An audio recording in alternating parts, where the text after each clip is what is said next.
आपने खबर एक सुना होगा, बहुत इस समय वाराणसी में चर्चा का विषय बना हुआ है, मीना कन्नौजिया का। जी हाँ, मैंने देखा उनके वीडियो वगैरह वायरल हुए हैं जिसमें उन्होंने वीडियो के माध्यम से अपनी बातों को रखा है कि हम कब से आवेदन पे आवेदन दे रहे हैं, प्रशासनिक तौर पे मेरी सुनवाई नहीं हो रही है, मेरी बातों को योगी आदित्यनाथ जी तक पहुंचाया जाए, ऐसा करके उन्होंने अपने साथ हो रहे उत्पीड़न के बारे में लोगों को बताया है और हमने भी सुना। तो ये बताइए कि इतने उस लेवल पर एक महिला, वो ऑफिसर रैंक पे हैं, ऑफिसर हैं वो, मतलब डिप्टी जेलर हैं जिले की, और उनके साथ इस प्रकार का उत्पीड़न हो रहा है, तो क्या आपको लगता है कि जो इस वाराणसी में हो या इस प्रदेश में जो महिलाएं सुरक्षित हैं? देखिए, उन्होंने एक समय दिया है प्रशासनिक तौर पे, और एक खुद वो डिप्टी जेलर हैं और उनके घर में खुद की भी बेटियां हैं। इस एज में आकर के जब उन्होंने इतना बड़ा सवाल अपने जेल अधीक्षक पे लगाया है तो ये बहुत ही गंभीर विषय है और इस पे जांच निष्पक्ष तरीके से होनी चाहिए, क्योंकि जब एक महिला, उनका भी एक मान है, सम्मान है, और समाज में उन्होंने जिस पद पे है उसकी एक गरिमा है, फिर भी वो महिला आकर के समाज में अपनी बात को रख रही है तो कुछ तो सच्चाई होगी, तो उसे निष्पक्ष तरीके से जांच तो होनी चाहिए। और मैं आपको बता दूं कि जब इस तरह की घटनाएं होती है समाज में तो एक बहुत बड़ा संदेश जाता है कि जब एक प्रशासनिक पद पे रहने वाली महिला सुरक्षित नहीं है तो आम महिलाओं का क्या होता होगा। हालांकि वही होता है, हम आए दिन अपने खबरों के माध्यम से देखते ही आए हैं। हाल ही में एक हमने खबर सुना था कि एक जज महिला के साथ भी इस तरह का यौन उत्पीड़न हुआ था। तो ये सवाल समाज में जाता है कि महिला चाहे किसी भी पद पे हो, चाहे किसी भी कार्य क्षेत्र में हो, महिला होने का जो उसको नुकसान है ना, वो हर जगह उठाना पड़ता है, और यहाँ पर भी वही हो रहा है। और हम तो यही मांग करेंगे कि निष्पक्ष तरीके से इनका जांच होना चाहिए, और जांच हो रहा है फिर भी उन्हें देखिए ट्रांसफर कर दिया गया, ये कहाँ तक उचित था। आप जिस पे आरोप लगा है वो वहीं पे है, और जो आरोप लगा रहा है आप उसी को हटा रहे हो, इसका मतलब आप उनकी बातों को दबाने की कोशिश कर रहे हो। एक महिला होने के नाते उनकी बातों को दबाया जा रहा है। वो ये नहीं हम कह रहे हैं कि महिला, जैसे होता है कि कास्ट को लेके दलित महिला है तो ऐसी महिला नहीं, वो एक महिला है,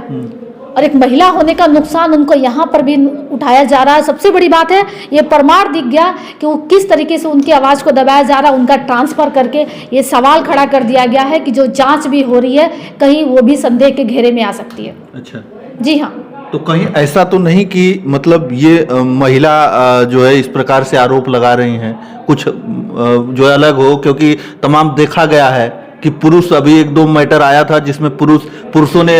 आत्महत्या कर लिया है, वो वीडियो जारी करके कि मैं अपनी पत्नी से या इस महिला से पीड़ित हूँ, मेरी सुनवाई नहीं हो रही है। तो कहीं ऐसा कुछ तो मामला नहीं हो सकता? देखिए, हम समझ सकते हैं, और इस तरह की घटनाएं हमारे पास भी आई है। हमारी संस्था ने कई ऐसे परिवारों की खुद मदद हम लोगों ने किया है। इस तरह की घटनाएं होती है, कई ऐसे महिलाएं हैं जो कुछ लालच में या कुछ संबंध में या कुछ प्रॉपर्टी का होता है तो इस तरीके से एक पुरुष पे दोषारोपण करती है, लेकिन करने वाला कौन है यहाँ पे,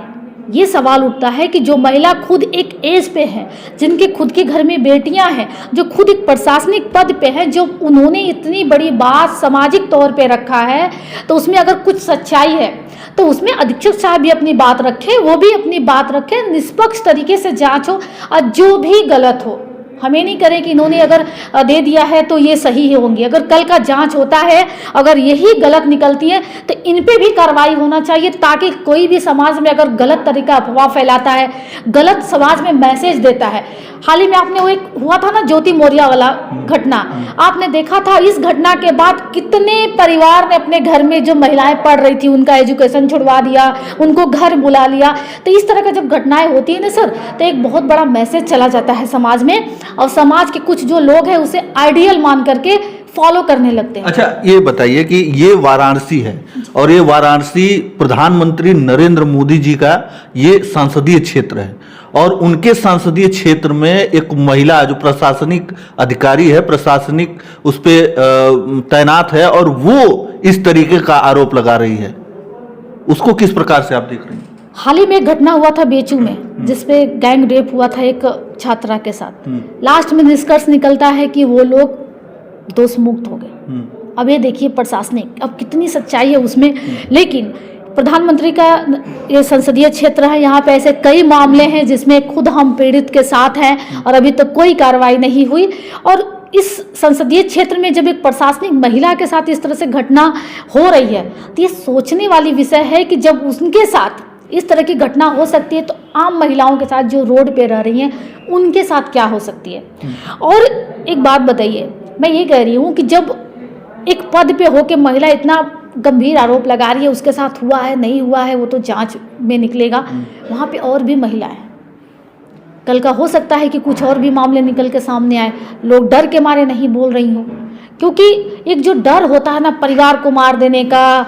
जान से जाने का, इन्होंने कुछ दिन तो हिम्मत किया होगा